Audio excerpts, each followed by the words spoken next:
In honor of the level of passion and loving care that Capcom put into developing Resident Evil 3's remake, I was tempted to compose this video essay entirely out of repurposed clips and sound bites harvested from my pre-existing videos on the Resident Evil 2 remake and Resident Evil 7.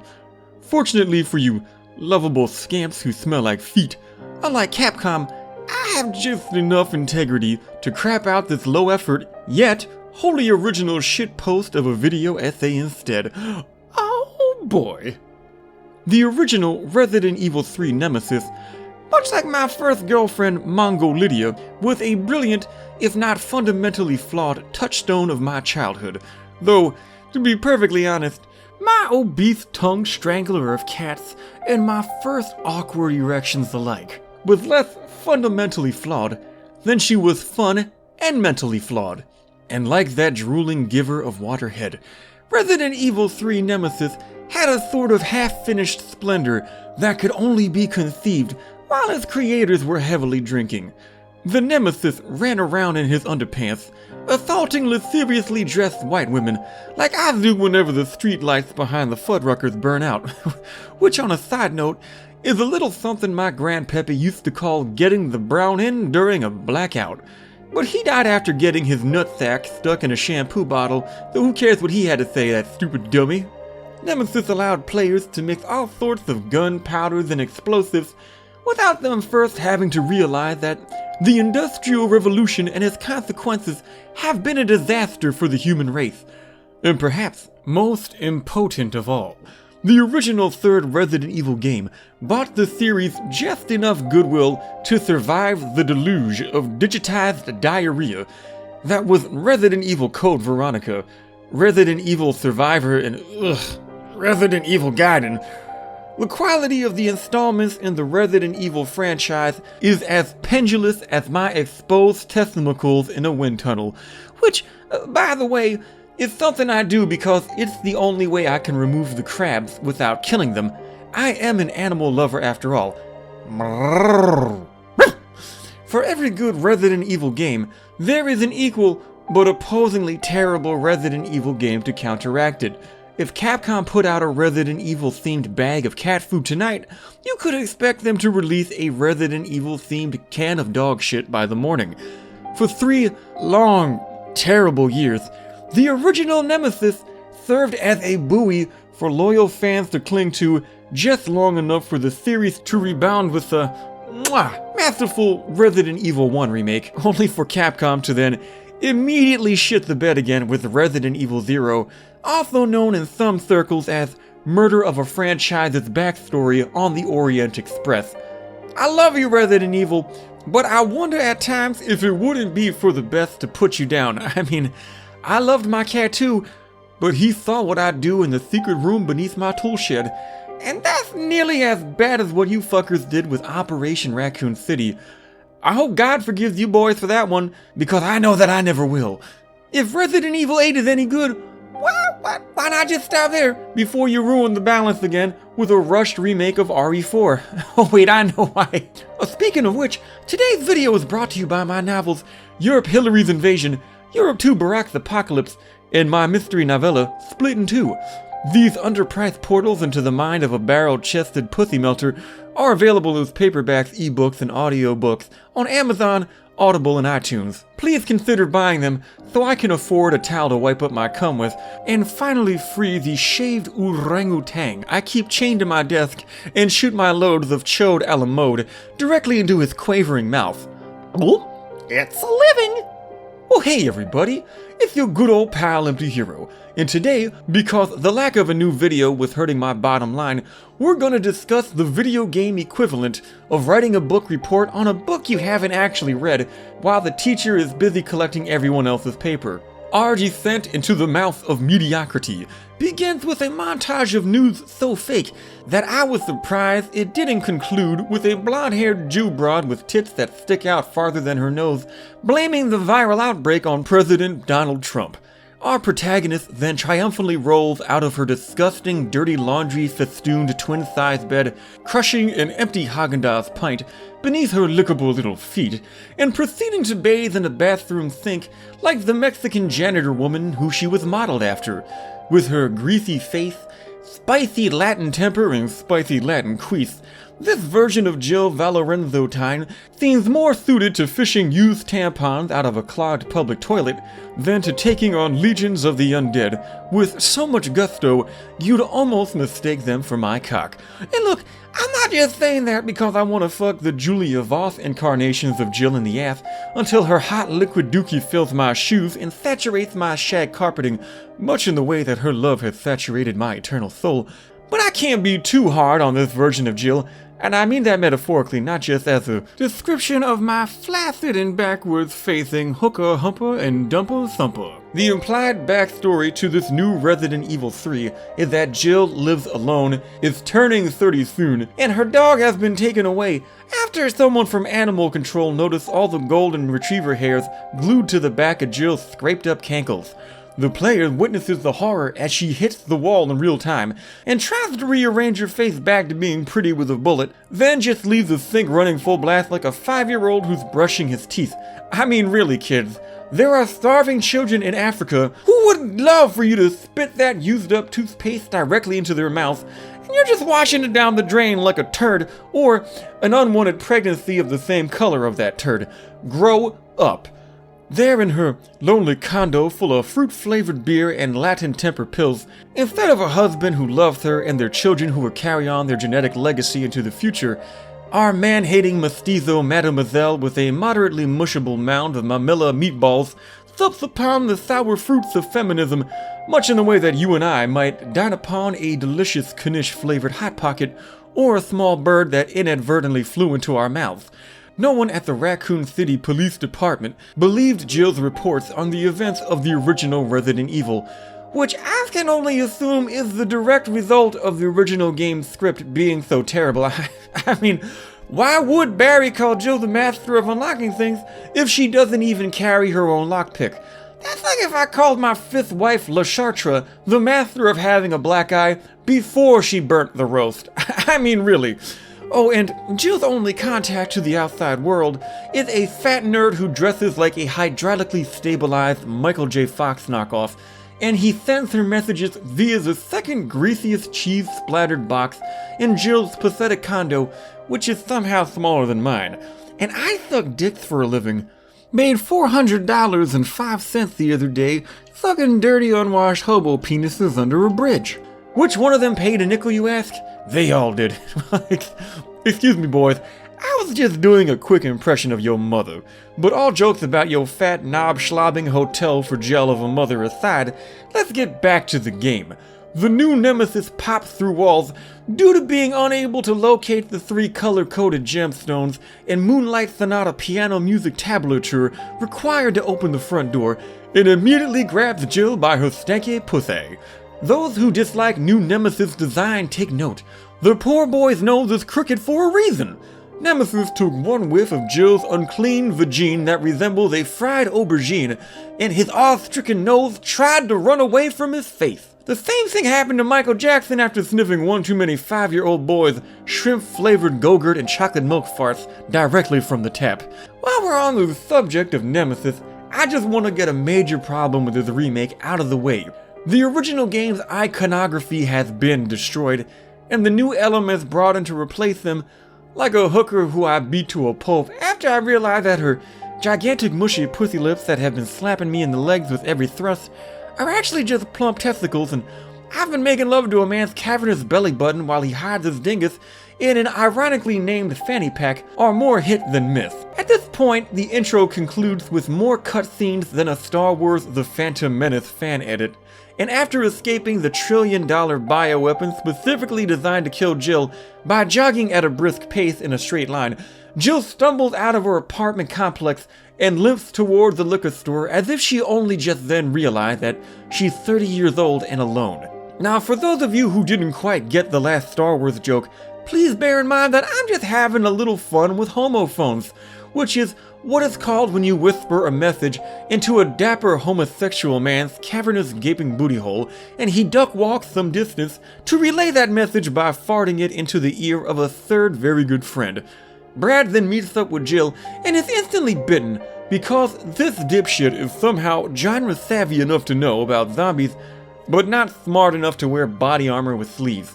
He might as well have walked through Italy slathered in meatballs, or Chinatown covered in baby mice, centipedes, or whatever other disgusting shit they feel like eating alive on TikTok, and ruining my otherwise perfectly good erection as a result. Dario Rosso then appears for a whopping 10 seconds of screen time before locking himself in an airtight storage container and realizing all too late that having a burrito dipped in Indian food for lunch was probably not ideal. A doomed helicopter pilot takes more of an explosive load to the face than I did that one time I fell backwards down the stairs as a direct consequence of foolishly trying to jack off while using the polished wooden handrail to snake my luscious dangly balls around so they wouldn't touch the dirty floor, and Jill drives her car away like a typical woman would. Carlos appears, festooned with the same hair I have after straightening my pubes by plopping my pulsating plums on a plasma ball, and new Jill cements her status of not even being tsundere, but instead the dreaded double soon by denying Carlos his rightful God-given access to her especially erotic shoulder punani. Down in the subway, Carlos reveals that he had a rocket launcher, but not bolt cutters, due to having already used them up on the fence he destroyed while entering this country, and the player's suspension of disbelief is broken beyond repair due to the lack of even one subway-dwelling homeless Nubian king loudly listening to Baptist sermons on YouTube via their $600 phones while making direct eye contact with you and masturbating furiously in his sweatpants. It's the small details that matter, Capcom. Jeez. I would also like to take umbrage with the filthy nature of Jill and Carlos's dialogue. I am a learned man with several degrees of Kevin Bacon, and my ears are not rubbish bins for the ne'er-do-wells at Capcom to discard their verbal garbage within. A vestigial remnant from the original game then recognizes Jill's moist-to-the-touch looking, mannish face from all the rudimentary source filmmaker porn I've made where she sucks a bunch of cars up with her dick, and the game finally begins.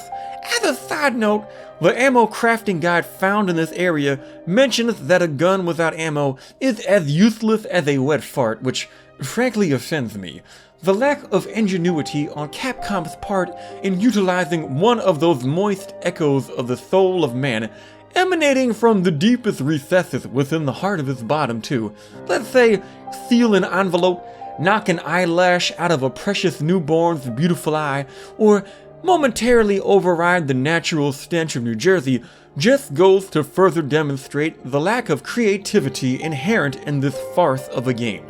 There in the gimped hub world of Raccoon City, with the city hall, diner, newspaper office, forest, graveyard, clock tower, randomized enemies, and soul removed, Jill is tasked with taking miles of hose so she can snuff out a fire, much in the way that I enjoy ruining other people's romantic campfire snugglings, by bursting out of the underbrush nude and emphatically demonstrating just how hard I can piss after consuming an entire pot of boiled asparagus.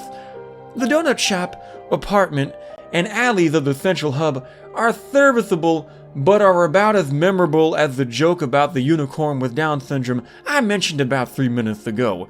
The first real, hey, this isn't all that bad moment of the game unfurls, much like my penis within a courtroom, within the confines of the power station, wherein a flock of boisterous belly bugs have erected a gigantic testicle atop the towers in anticipation of the red-hot electric C&B torture that is to come.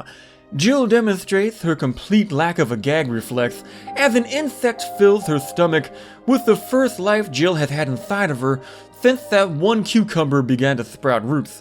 And if she takes a break from hobbling around like a disoriented young lad holding in a shark during a gay pride parade out of the mortal fear of arousing the crowd, to think of Resident Evil Umbrella Corps long enough to puke. A poignant metaphor for feminism takes place as the man outside of the power station is killed by his baby bugs, while Jill can take the easy way out by aborting the children due to this being her body and her choice. Now, you may have noticed that the bugs birthed out of Jill fully formed following a single hit, leading one to wonder why they needed to be implanted within her stomach in the first place. Well, you stupid dummy you. If you had paid attention at all in school, you would know that belly bugs require the nutrients from half-digested pizzas and Fruit Ninja smoothies to hatch, thus making Jill the perfect host. Nemesis then realizes that you tried to run, tried to hide, and breaks on through to the other side. The chase that ensues lasts for a whopping 2 minutes if you bothered to clear out the main hub before turning the power on, or figured out that you can just knock Nemesis over with a single grenade. The only new wrinkle added to Jill's elaborate escape is the first appearance of the dreaded butthole scorpions that Mike Pence tried to warn us about during gay conversion therapy camp before lulling us to sleep with a gentle spooning. Jill then breaches the bank vault door to the sewer, which I can only assume was erected to keep out turd burglars. Players will then suffer the consequences of the birth control hormones that the lewd women of Raccoon City have been urinating into the sewers, combined with the T-virus to turn the frogs gay. If these albino goat-faced street sharks clip into a single polygon of Jill while she treads ankle-deep in feces like a dyslexic gay man who loves fisting, they will put her into the gamma clutch, snap her back, and make her hamble. This area seems to be meant to replace the sewer fight against the gravedigger, and for that, somebody needs to be slapped. Nemesis then reappears and shows off his best impression of Dick Clark discussing astronomy. Jill flees into a revamped version of the original game's construction zone, then has her first real battle against the Nemesis, in the sort of place one might expect Jackie Chan to juggle ladders and babies, utilizing the brilliant Sun Tzu-inspired strategy of shooting the Nemesis enough times to justify jumping off of the building, rather than simply jumping off at the start of the fight instead. Jill escapes to the land of recycled assets, and the Nemesis reappears with a rocket launcher and his nose crooked from pulling another gay-ass leather shirt over his face. Furious from having chafed his nipples without need, the Nemesis fires a barrage of rockets towards Jill that have no effect on the environment and do nothing to Jill if she lurches slightly forward before they explode. Toy Uncle loses his head, which rolls in a manner as unintuitive and backwards as the quality of the remaining areas of this game. Carlos takes on an ultimately pointless wild goose chase at the police station in order to pad out the length of the game, and the developers have the nerve to tease the player by showing them the clock tower in the distance, but never actually letting them inside, much as my parents used to do with my childhood home. I can still remember those rainy nights, naked and afraid. No one around to rub my feet and tell me that I'm pretty. Now the police tried to tell me that it wasn't my childhood or my home, that it all went down just last week, and that I can never come within 500 feet of that family again. But nuts to those jerks. I only have 2 feet, leaving me with a buffer of 498 feet that those glow-in-the-dark CIA spooks never accounted for in their crooked calculations. So mama, put another pickled pig's foot on the skillet. Baby's coming home. Following a little dippy in the waters of Raccoon City, the Nemesis pops back to the surface, looking like some degenerate deviant art for Sona. Halfway through the fight that ensues, Nem decides that the floor is lava, creating a fight that is actually pretty fun. It's a shame the developers decided to make you go through this exact same fight a couple of levels later, but hey, boss designs don't grow on trees. It's not like they had a previous released Resident Evil 3 and they could borrow enemy designs from... Oh wait! I fucking did! One Japanese handshake later, and Carlos carries Jill as far away from the clock tower in the entire second act of the original game as possible. Now, I don't want you guys to think that I'm just mindlessly hating on this game. the developers obviously tried their best with the limited amount of time Capcom gave them to go gold. The hospital area that follows, like the masturbatorial material for a mentally ill Native American male with a fetish for his own house, is pretty tense. I thought it was a nice touch for a guy named Carlos to enter a hospital without first having to steal an elderly white pensioner's insurance information, and to also leave without having to make the beds. The hunters, which are now crustier than my stomach the day after my balls dropped, provide a nice change of pace in the combat. Dr. Bard's Smith & Wesson Indian Dot gives me a good opportunity to mention my second sponsor for this video, the all-Indian dating website connectthedots.com. At c2d.com, you can put two in the goo, but not poo in the loo. And the way Carlos opens the door to the purple drank vaccine, required to save Joe's life by punching the computer's monitor, thereby saving him the trouble of chasing down a soda to pour on the keyboard instead, reminds me of all those great movies from the 80s I used to watch on daytime TV to drown out the sounds of my mother screaming for help from the basement. Sorry, Mammy, but you know the rules. You're only allowed upstairs to give birth, then it's back into the hole. A glorified castle defense battle against hordes of low frame rate enemies that are seemingly more interested in the aromatic ham and cheese hot pocket Jill keeps in her back pocket in case of emergencies, rather than eating you ensues. Our grease-slathered bastardization of a once pure waifu awakens with a cum-sock wrapped around her arm, and the sinking realization that this is the exact moment that the developers of Resident Evil 3's remake would run out of money and hastily phone in the final segments of the game. Apparently, the Dead Factory from the original PlayStation game would have been too much effort to recreate, so an incredibly dull collection of rooms created from assets recycled from the previous installment's Nest Lab ensues. The orphanage zombie from Remake 2's free DLC appear with their dicks out for Harambe, some actually interesting looking Mr. X rejects that we should have been allowed to fight stare at you listlessly from their cum jars, and a token black character who is obviously about to die warns Jill that a nuke will destroy Raccoon City unless she can locate a vaccine for the T-virus in time. Bear in mind that Jill literally just received a dosage of the chemical needed to cure the virus, thereby granting her with the antibodies required to produce another vaccine.